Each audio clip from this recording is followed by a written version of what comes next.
Hola, hermanos y amigos, bienvenidos a este programa en español de estudio de la Biblia.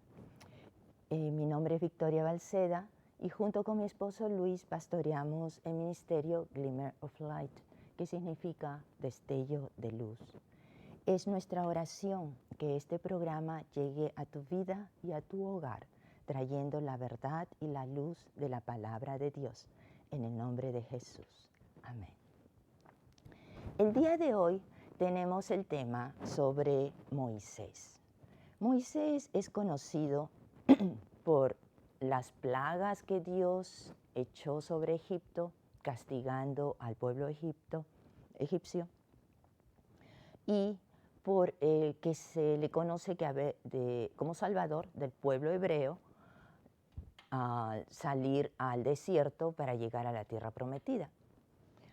Pero sobre su persona, el tipo de persona que era, de su vida en sí, es lo que vamos a enfocar el día de hoy.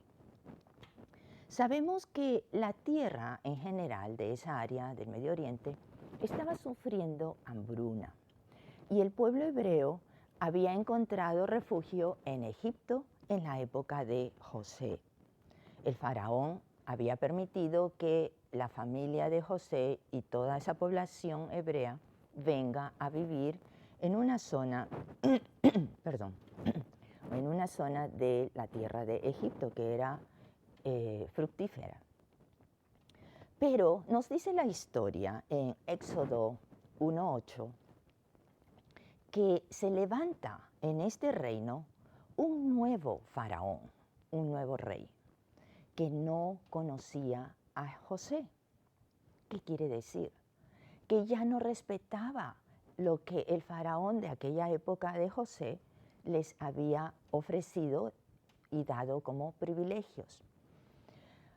El faraón en Éxodo 1:22 nos dice que dio un decreto. Este decreto iba a representar un genocidio. Este decreto nos dice en el verso 22 que mandó a todo su pueblo diciendo, el faraón, echad al río a todo hijo que nazca de los hebreos y a toda hija preservad la vida. Esto estamos leyendo del Éxodo 1, verso 22. Es lo que representó un genocidio.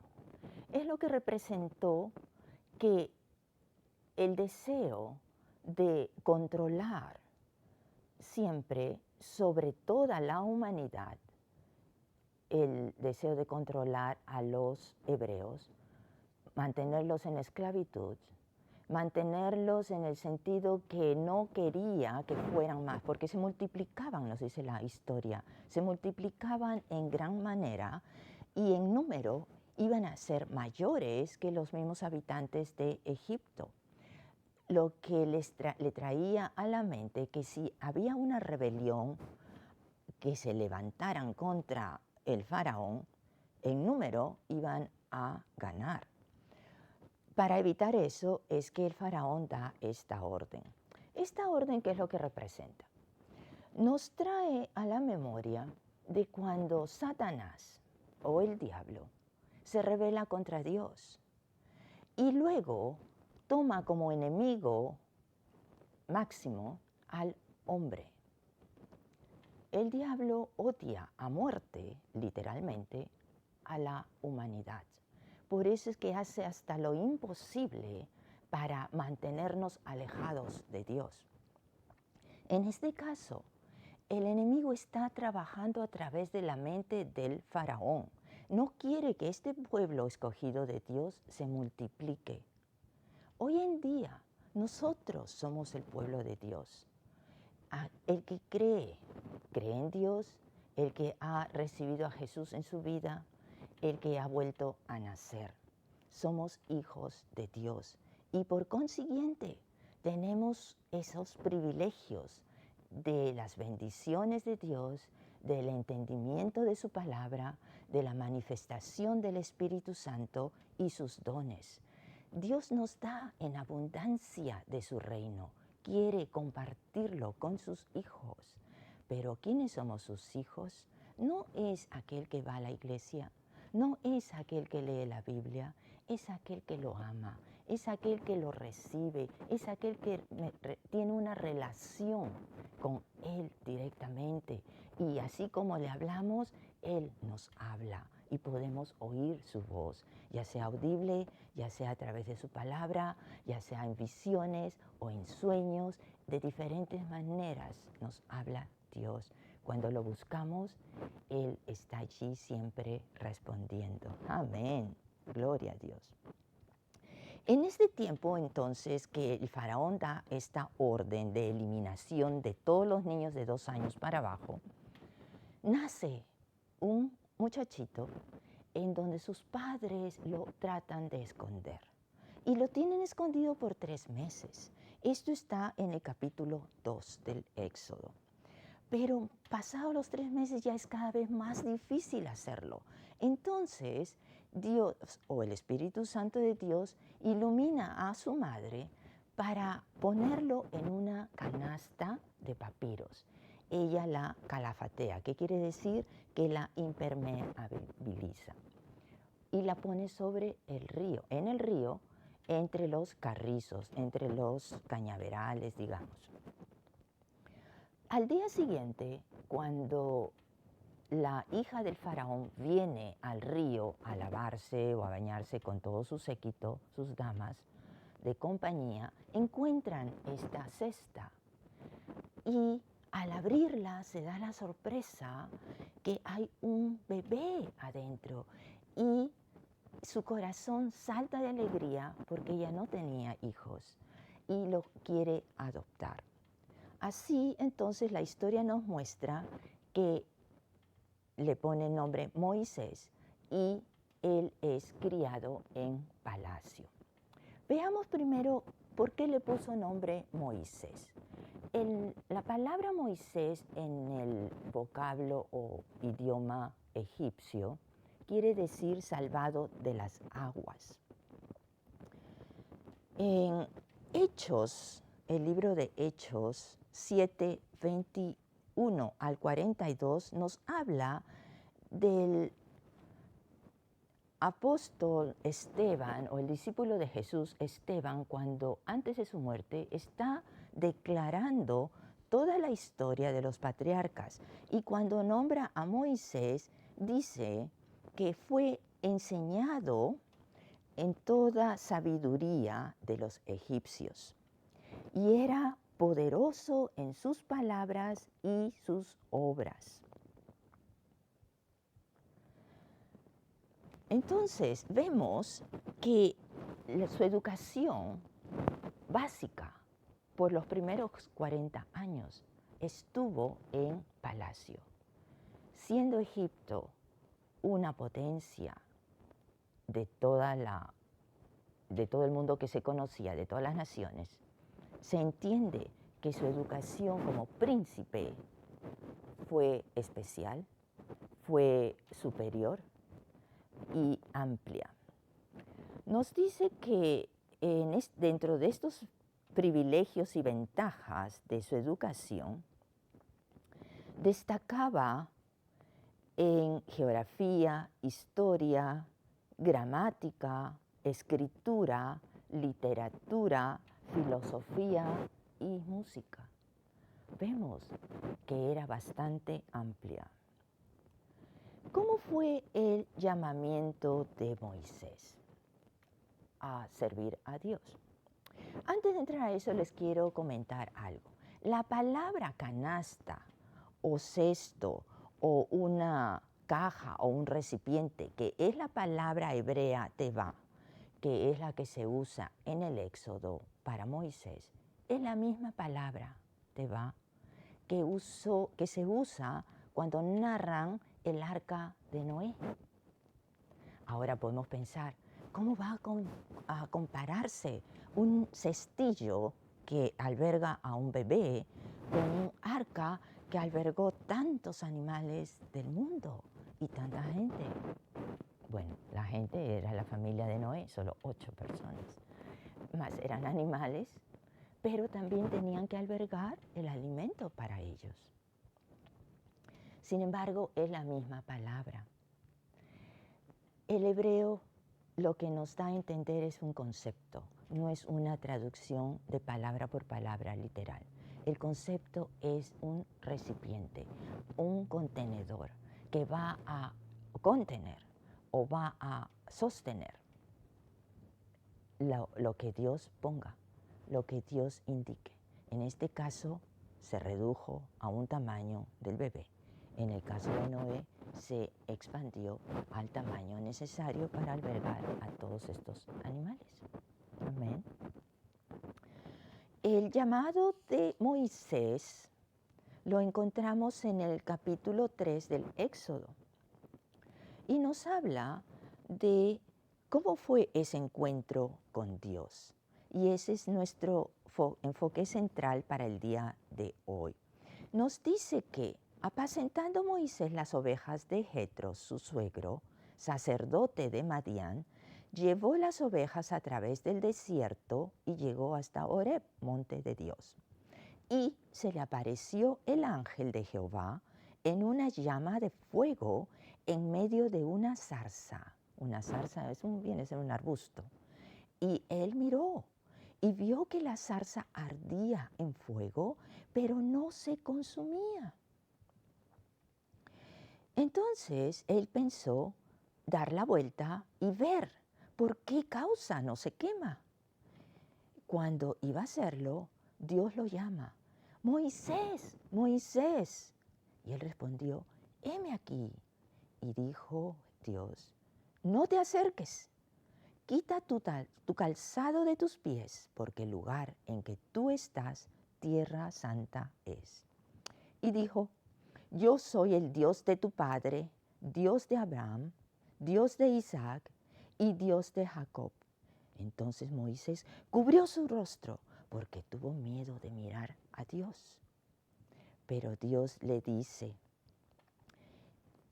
he oído el clamor de mi pueblo y he descendido para librarlos de la mano de los egipcios y sacarlos de aquella tierra a una tierra buena y ancha, a tierra que fluye leche y miel, a los lugares del cananeo, del eteo, amorreo, fereceo, heveo y jebuseo.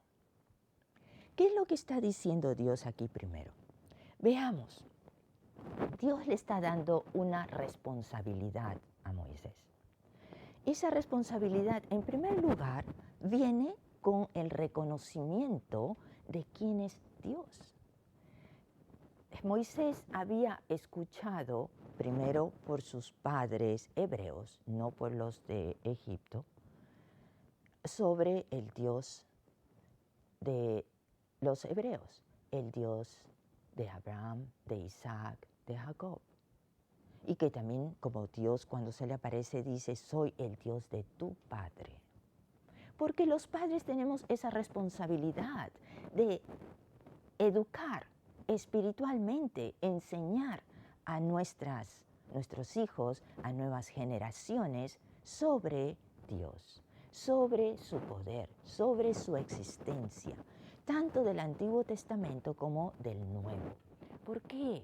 Porque eso va a moldear el espíritu con el que Dios quiere trabajar en cada uno de nosotros y nuestros hijos. Porque es un Dios de generaciones y por siempre. No es solamente de una generación o una época. Cuando Moisés escucha las palabras de Dios, le entra temor por algo que es desconocido para él. Nunca en la historia se había mostrado Dios de esta manera a nadie. Todos tenemos siempre temor al entrar a algo que no conocemos. Piensa cuáles son tus temores. Pero ¿qué nos dice Dios en su palabra? Nos dice: no temas, no te preocupes, yo he de estar contigo siempre. Aleluya. Tomemos esa palabra de Dios, apliquémosla a nuestro diario caminar. Señor, hoy día camino saliendo de mi casa a los afanes de mi día. Quiero que tú vengas conmigo. Ábrele la puerta, que Él venga delante de tus pasos, protegiéndote, dirigiéndote y depositando la voluntad y su plan perfecto para ti, para cada día. Llámalo, invítalo a tu vida en cada día y en cada momento. Hazlo partícipe de tus decisiones diarias. La vida de Moisés la podemos dividir en 3 grupos de 40 años cada uno. Él vivió hasta 120 años. En los primeros 40 años nos habla de su vida desde el nacimiento y los 40 años en que creció bajo el privilegio del faraón y su familia. Cuando a él le inquieta saber sobre sus orígenes y va a visitar a su pueblo que estaba en esclavitud, es cuando encuentra a uno de los oficiales que está abusando casi hasta la muerte con uno de los hebreos.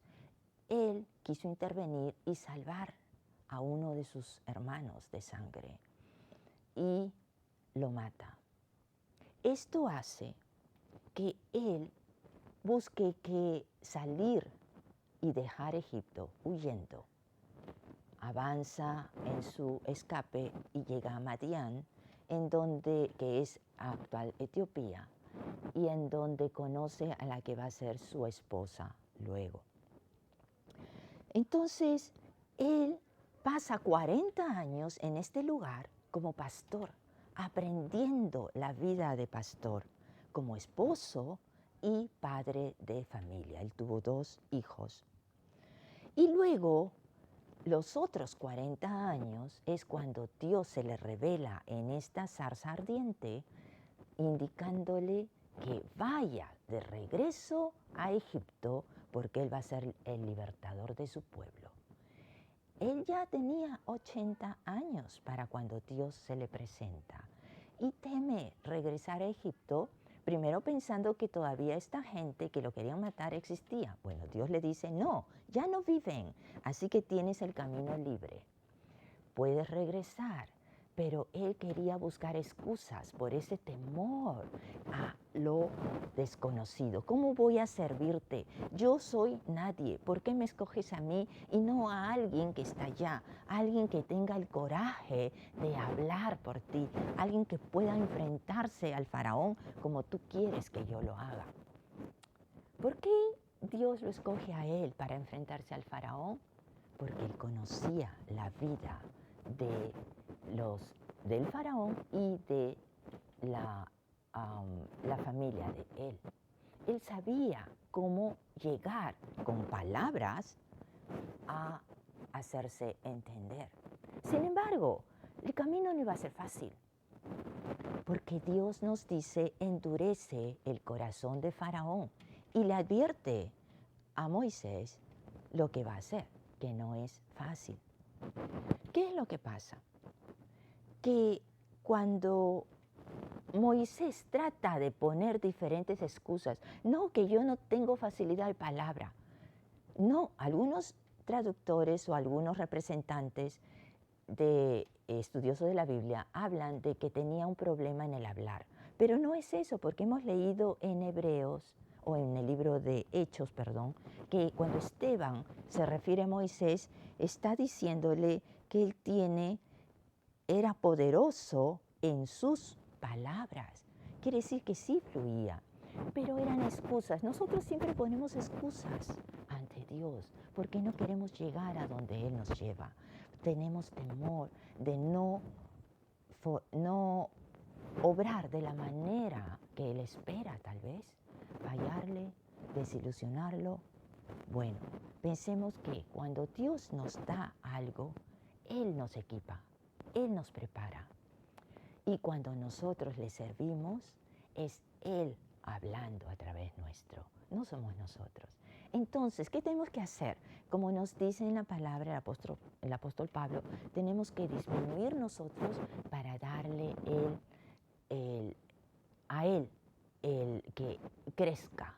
crezca en nosotros, que nos llene ese vaso y que pueda manifestarse. Nosotros solo somos un vínculo, somos como una tubería por donde fluye su espíritu y va a fluir lo que Él quiera presentar en ese momento. Así tenemos entonces el Evangelio de Juan. Nos presenta 7 veces que Jesús anuncia el yo soy. Cuando Dios le dice a Moisés, le da su nombre, le dice yo soy, y esto está en el verso 14 del capítulo 3, nos dice, yo soy el que soy, así dirás a los hijos de Israel, yo soy, me envió a vosotros. El yo soy. ¿Por qué yo soy? El verbo ser y estar es el presente, no es el fue o el será. Él es, Él está. Así el yo soy quiere decir que es el mismo tiempo presente para ayer, para hoy, para siempre. El libro de Jesucristo en Hebreos 13:8 nos dice que Jesucristo es el mismo ayer, hoy y por los siglos. No cambia. Amén. Así cuando hablamos de Dios, siempre la palabra que Él nos ha dejado para nuestras vidas, su guía, va a ser eficaz y es la guía presente porque es el mismo ayer, hoy y por los siglos. Y lo que Él nos hable es para el momento que tú necesitas, la respuesta a lo que Él quiere mostrarte. Así el libro, el Evangelio de Juan, nos muestra 7 veces que Jesús declara que es el yo soy. Nos dice, yo soy el pan de vida, yo soy la luz del mundo, yo soy la puerta del redil y la puerta que da al cielo. Yo soy el buen pastor. Yo soy la resurrección y la vida. Yo soy el camino, la verdad y la vida. Yo soy la vid verdadera. Aleluya. Jesús se está declarando que Él es el mismo Dios de la creación, el Dios del Éxodo y el Dios del hoy día. En Juan 8:58, cuando los judíos le presentan que dicen, ¿cómo vas a conocer tú a Abraham? ¿Cómo puedes hablar de Abraham? Y él le dice, de cierto os digo que antes de que Abraham fuese, yo soy. Es el mismo Dios que se le presentó a Abraham, lo sacó de su tierra y Abraham fue obediente, sin conocer todavía a Dios ni sus intenciones, pero obedeció. Por eso Abraham es considerado el padre de la fe. Tuvo fe en el Dios que le habló. Tuvo fe en ese Dios que lo sacó de su tierra, lo sacó de su familia, lo sacó de toda la comodidad en que vivía y lo conocido, para llevarlo a donde Dios le indicaría. Y así fue. Él confió en Dios Todopoderoso. Yo te pregunto, ¿cuánto confías tú en Dios hoy día? ¿Confías al punto de depender 100% de Él? ¿Tu vida depende de Él? Nos dice, Él es la fuente de la vida, Él es la fuente de todo recurso para que nos ofrezca una vida saludable, próspera, que no nos falte nada, con gozo, con amor, con su presencia, porque su presencia va a traer todo lo que tú necesitas, lo va a saciar. Aleluya. Efesios 6:10 nos habla que debemos fortalecernos en el Señor y en el poder de su fuerza. Debemos fortalecernos en su palabra.